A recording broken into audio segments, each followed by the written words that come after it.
घूमने जंगल में गए तेही बात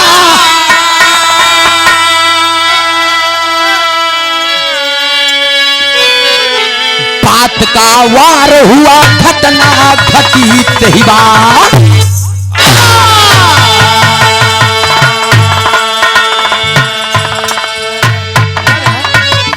तनी बिरहा पे ध्यान दिया आप लोग। हमार बिरहा त्रेता से उठी और द्वापर में जाई, और द्वापर में जाई तो एक निष्कर्ष निकाली। का निष्कर्ष निकाली खाली 15 मिनट में आप लोग की समझ में आई। भैया सब के सब डाउन कर दिला ये बाजा वाले भाई। हेलो कैसे आदमी है यार, बढ़ा दो भैया एक बार यार, सब बढ़ावा। हेलो हेलो हेलो ठीक बा। ए भैया ये कव्वाली के टुकड़ा भाई एक लाइन मुसलमान भाइयों के लिए और एक लाइन हम हिंदुओं के लिए। आई कैसे?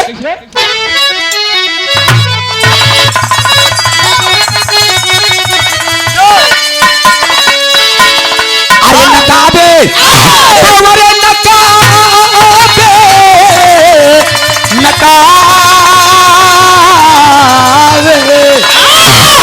अरे नकाबे नकाबे मुसलसल आई जाती है।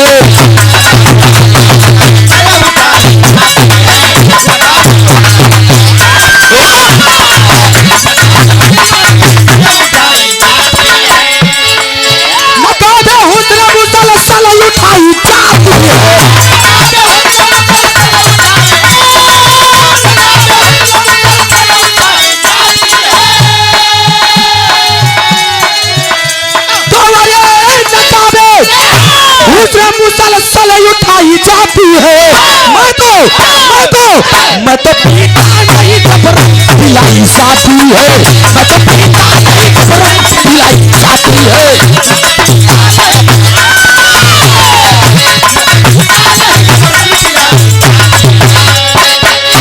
ए भैया ई तक कव्वाली के टुकड़ा रहे।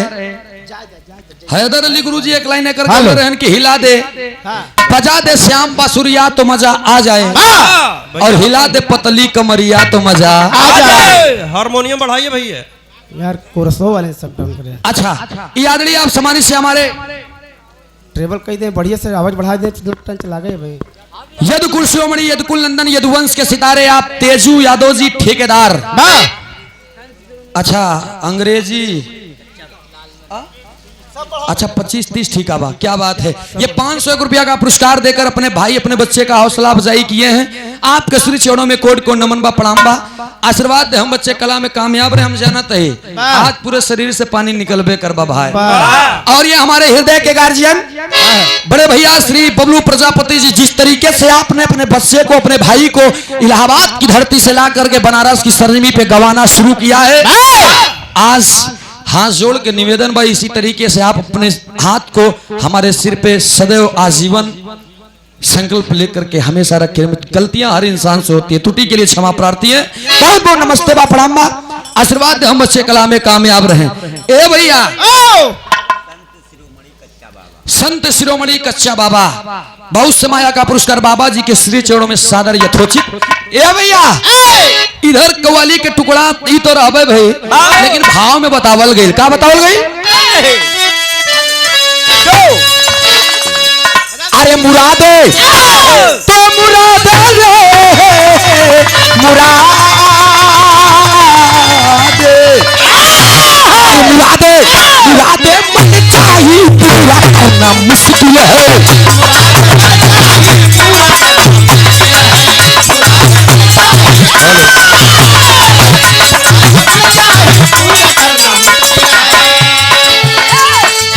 मुरादे मन चाहिए पूरा करना मुश्किल है।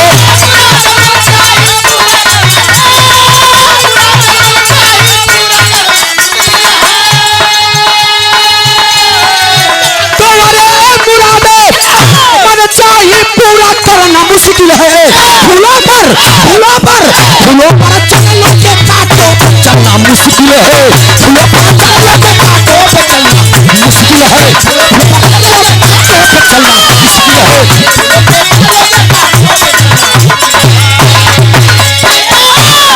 जिया बेटवा कमल क्या बात है। और ये राम वृक्षपाल भैया भैंसा वाले, ओ गजब, सहा राम वृक्षपाल भैया भैंसा वाले, मतलब भैंसा भैंसा। हाँ भैंसा वाले। 101 रुपया पुरस्कार कोटवा की धरती से। बहुत बहुत नमस्ते प्रणाम आशीर्वाद दे हम बच्चे कला में कामयाब रहे। ए भैया महाराज राजा चंद्रसेन, देखा फालतू बात बोले समझ ही नहीं बा।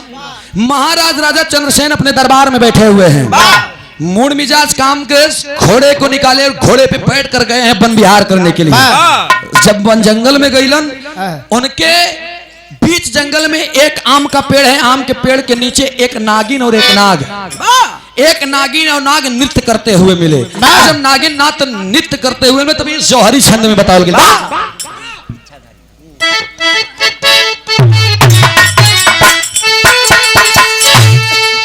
अरे राजा की अमर कहानी इतिहास सदा दोहराता, जंगल में जाते खुदाई जुआ में बड़ी बुलाता, नागिन नाग को देखे इच्छा को लिया चटाए, धरने अपने लचाते उनको वैसे नचवाए, आमरदानी चपकाते सोना देंगे और चांदी, महल में चल के तेरे लूटाओ अपनी जवानी।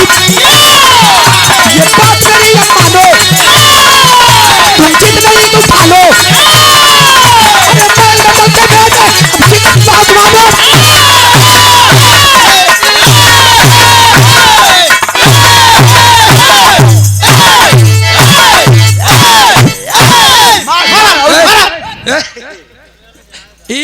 हमरे बुल्लू सोनकर भैया 100 रुपया पुरस्कार नमस्ते प्रणाम आशीर्वाद हम बच्चे कला में कामयाब रहे, सहा रहे, खुश रहे, आबाद रहे। ए भैया पहुंचलन, नागिन नाग को नृत्य करते हुए देखे तो नगिनिया से उतर के बोलन कि ये नागिन, तब तक नागिन नाग हुई बिल के अंदर चला गए।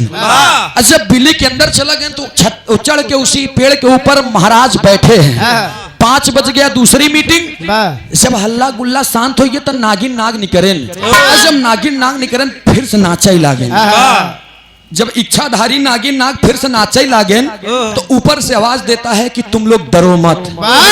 तब नागिन नाग ऊपर देखा थे, दोनों फन काढ़े हैं, कहन डरो मत मतलब कहने रे हम तुमको मारने नहीं आए, कहन तब कहन जवन तू लोग हिया नाचत हवा, अरे पगलू ये चल के हमारे दरबार में नाचा। एक लाइन तर्ज लगे,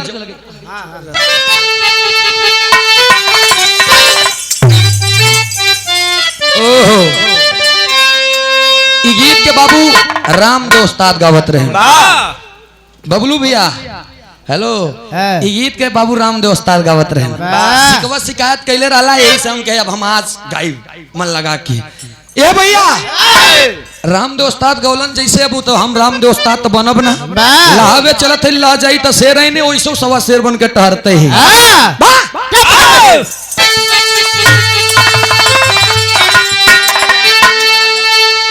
भैया हारमोनियम बढ़ा दीजिए। पढ़ा तो हरी वाली यार, हमारा अपना बढ़ा कोनो दिक्कत, हम बुलेट के इंजन नहीं गरमाई गए तो फिर कोनो मतलब नहीं बेटा। हाँ इलाहाबादी वाले वैसे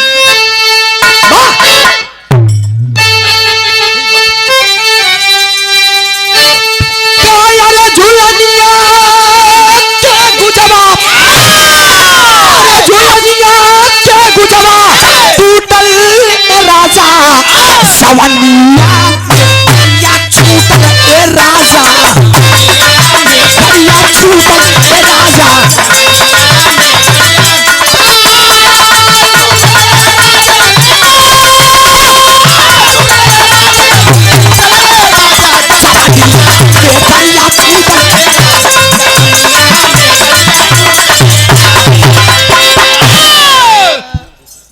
और ये सामान्य से आप पप्पू प्रधान पुष्पराज सिंह उर्फ पप्पू प्रधान जी, और ये आलोक जी, अच्छा बबलू सरदार जी, आप लोग सभी लोग मंच पे आए प्लीज, आप लोगों का सम्मान हो जाए, स्वागत हो जाए। हम गावत रहा, एक तरफ होत रही हम गावत रहा। ये पुनः 501 रुपया का पुरस्कार हमारे बड़े भैया श्री बबलू प्रजापति की तरफ से भी 101 रुपया का पुरस्कार ऐसे देत रहा बस। अर्जुन ठेकेदार जी की तरफ से 51 रुपया का पुरस्कार। नमस्ते भैया के प्रणाम बा, आशीर्वाद हम बच्चे कला में कामयाब रहे।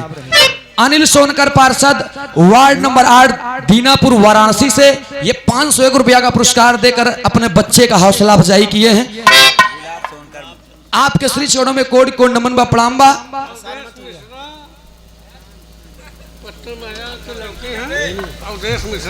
महाराज आप सम्मानित श्री अवधेश मिश्रा जी पतल महाराज जी के सुपुत्र हैं आप। ये 201 रुपया का पुरस्कार बहुत बहुत नमन से प्रणाम बा, एकदम मनसला हुआ है आप।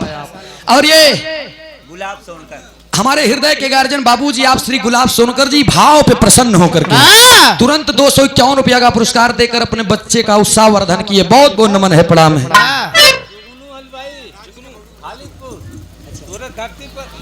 काम ले मैं अच्छा ये जुगनू हलवाई भैया ये प्रयागराज कौशाम्बी प्रतापगढ़ तक हलवाई के काम लेते हैं भाई। 50 रुपया पुरस्कार बहुत बहुत नमस्ते प्रणाम बा, आशीर्वाद हम बच्चे कला में कामयाब रहे। देखा तनी आप लोग ध्यान दे, पैसा से परेशानी आप लोगों के ना हो, गाना से परेशानी हो न दे भी हमार गारंटी है।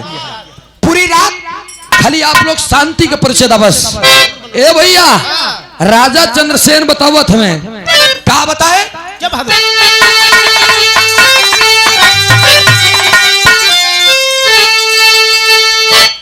कमेटी के शानदार सहयोगी गण आप सम्मानित श्री हमारे प्रधान जी पप्पू प्रधान जी और संजय मिश्रा और हमारे हृदय के गार्जियन बाबूजी श्री बबलू सरदार जी, आप लोग प्लीज मंच पे आ जाएं। हम हाथ जोड़ के निवेदन करते ही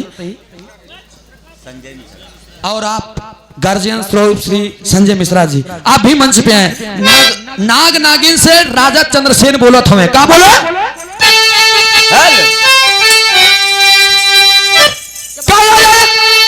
बोलो चंद्रसेन जी, बोलो चंद्रसेन जी। नगिनिया सपादी महलिया में चल के नाचा हो रानी, महलिया में चल के नाचा।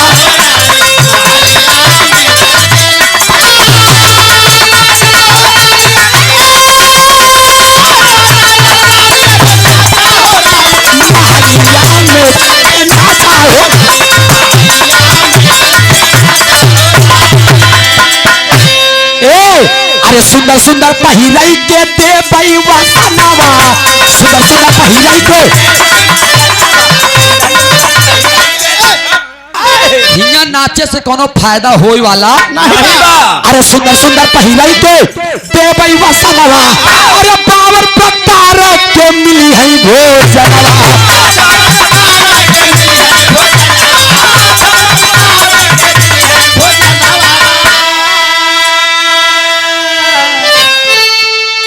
आप सम्मानित श्री संजय मिश्रा जी और हमारे सरदारों में सरदार आदरणीय आप श्री बबलू सरदार जी, आप लोग मंच पे आए प्लीज।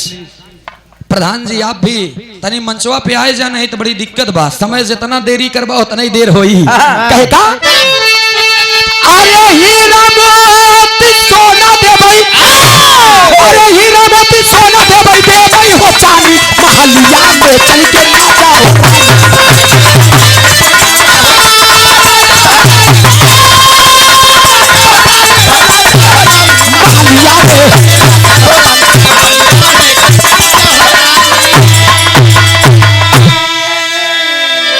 पंचो महाराज राजा चंद्रसेन की बात को मान करके नागिन और नाग ये दोनों चल दिए। और जब चल दिहलन तो आगे आगे नागिन ओकरे पीछे नाग, नाग के पीछे राजा चंद्रसेन।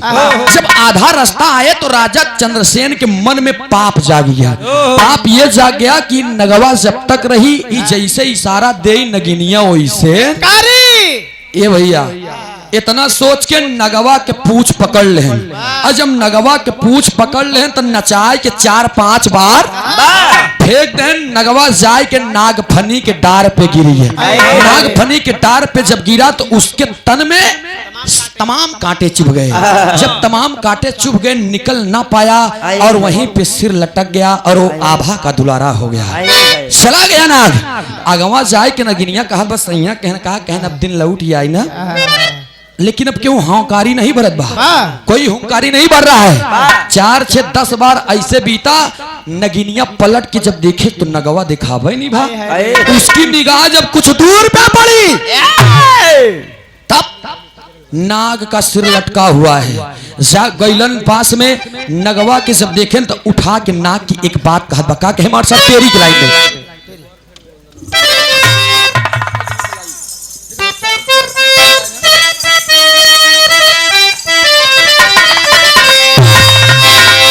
नजरिया बरसै नागिन के सुना। रामदेव उस्ताद गवन अरे मोरी राम हो नजरिया बरसनू के सुना। अरे नजरिया बरसै नागिन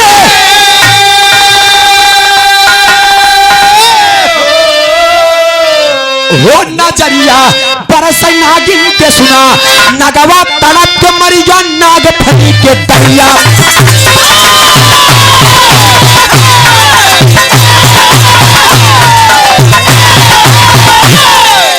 जिया लाल क्या बात है, नाच है अपने लड़किया के ऊपर। ए भैया नगवा तड़प के मरिया नाग फनी के दरिया। नजरिया बरसै नागिन के सुना। नागिन बतावत बा क्या राजन मेरे साथ में आपने गद्दारी किया है, आपने मेरे मांग को उजाड़ा है, आपने मुझे विधवा बना दिया, मेरे संसार में अंधियारा कर दिया है, आंखों में आंसू है और श्राप दे रही है नागिन। का श्राप दे बा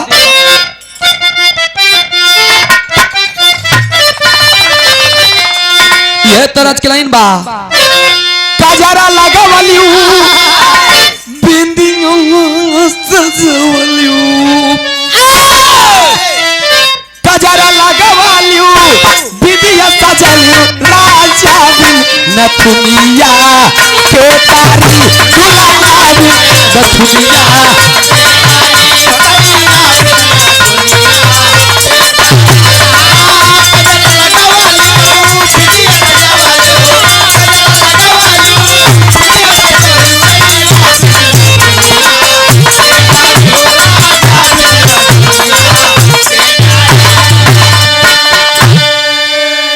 आदरणीय आप सम्मानित श्री पप्पू प्रधान जी बाबूजी प्लीज आप मंच पे आकर कम से कम आशीर्वाद दे के चला जाए। एक बार बहुत बहुत नमन है प्रणाम है, प्लीज एक बार आप मंच पर आए। कहना पड़ा यही भाव में नगिनी ने रोई के बतावत बा का बताए।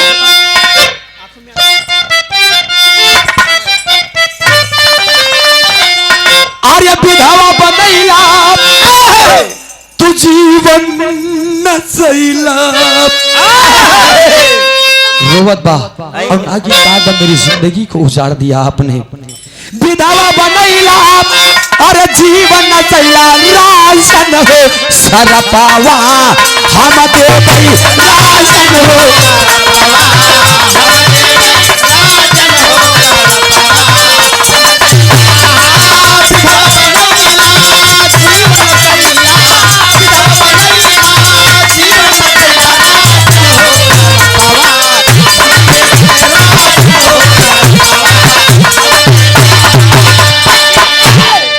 नगवा जब मर गया, जब नाग खत्म हो गया तब नागिन श्राप दे बा। का श्राप दे बा ये कहना पड़ा।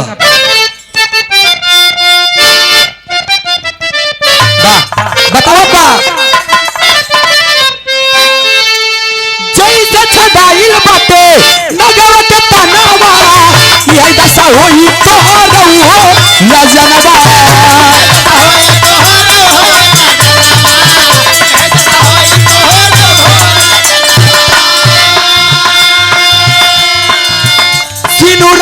मिटैला अभागिन बनैला सिनुरा मिटैला अभागिन बनैला राजन हो सरपावा हम देवई।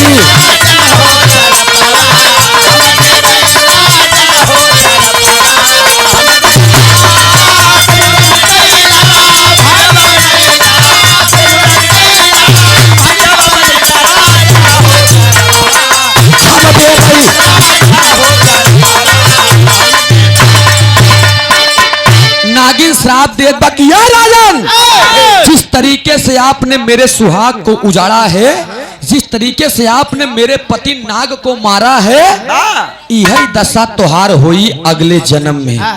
जितने तरीके से जितनी तड़प हमारे पति देव तड़पे है ना, उतना ही तड़प आपको भी होगी।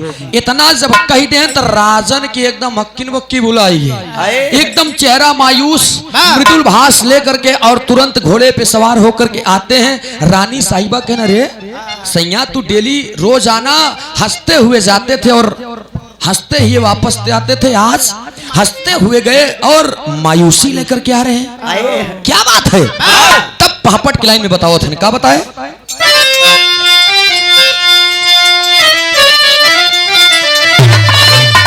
राजन बताए नाग के मारा हम आज पर नवा बनवा पीछे में, अरे नाग के मारा हम आज पर नवा बनवा पीछे में, अब तो आप बताइए रानी हो दस्तनवा बनवा पीछे में।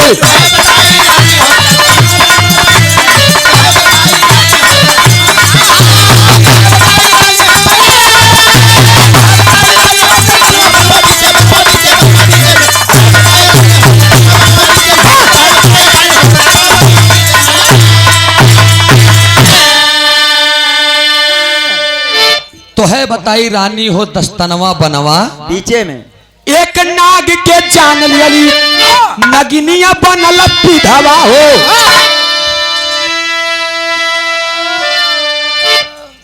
नारी रानी साहिमा कुछ दिन के मेहमान बानी, प्राण प्यार हो विधवा,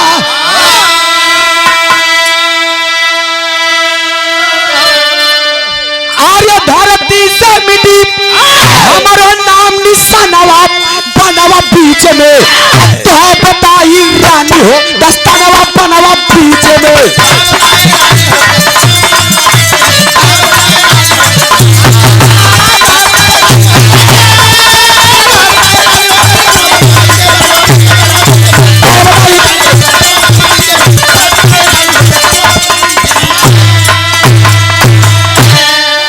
ए भैया धीरे धीरे धीरे धीरे समय गुजरता चला गया। आज राजा चंद्रसेन इस दुनिया को छोड़कर चले गए। त्रेता में राजा चंद्रसेन इस दुनिया को छोड़कर चले गए। लगा द्वापर में महाभारत के दौर में भीष्म पितामह जी को बाण लगी है, बाणों के सरसैया पर लेटे हुए हैं। अर्जुन नकुल सहदेव भीम भगवान श्री कन्हैया सभी लोग उनको घेर कर खड़े हुए हैं चारों तरफ।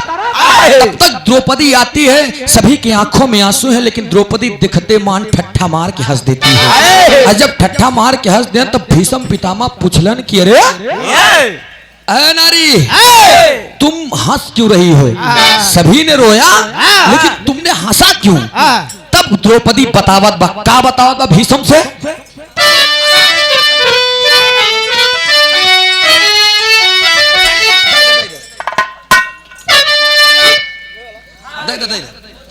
खाली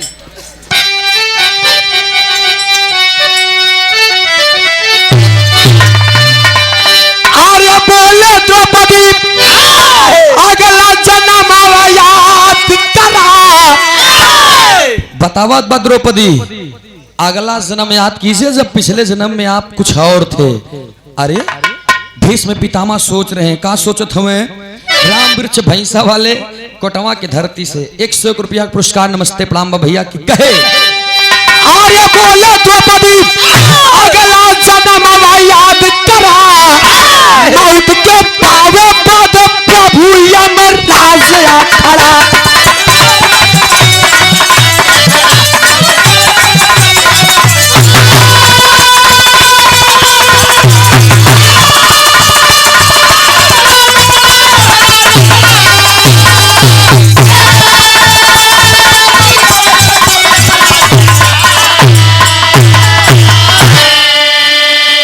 बतावत हमें कि ऐ भीष्म पितामह जी अगले जन्म में आपका रूप था राजा चंद्रसेन का, और उन नगिनिया कौनो और नहीं हम ही रहे द्रौपदी। और उ नगवा जेका मारे रहो कोनो और नहीं, ये जवन रोवत है ये अर्जुन रहन अर्जुन। और आपने जब उस समय हमारे पति को मारा, हमने श्राप दे दिया कि इस जन्म में नहीं लेकिन अगले जन्म में यही दुर्दशा तो हो रहा। आज जितना उतनी समय हमारे पति के शरीर में कांटा चुभा रहे हैं, आज उतना ही तोहरे शरीर में बाण घुसा है। भीष्म पितामह रोने लगे और समझाते हुए अपने द्रौपदी से कह रहे हैं कि रे बाप, ये हम कभी नहीं जानते थे कि बुरे कर्म का बुरा नतीजा ना मानो तो कर देखो, और जिसने किया है यारो उसका जाकर घर देखो। पूर्व जन्म के विस्तार बतौलन। तब इस बात को सुनकर के भीष्म पितामह प्रभु से अरदास किए कि स्वामी, जो मुझे आशीर्वाद मिला था कि जब तक मैं ना चाहूं, जब तक मैं ना कह दूं, मुझे इस धरती से कोई उठाने वाला नहीं है, लेकिन स्वामी अब मुझे ले चलिए। तब जाकर के भीष्म पितामह अपने प्राण पखेरु को त्यागे। कहना है छाप में, स्वामी गीतानंद संत भेद भुल्लुर तजे कोता,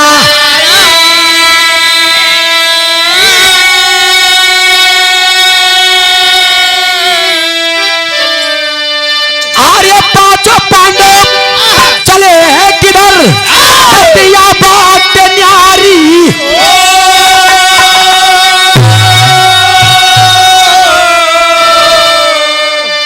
नजरिया नागिन के सुना, अरे नजरिया बरसै नागे,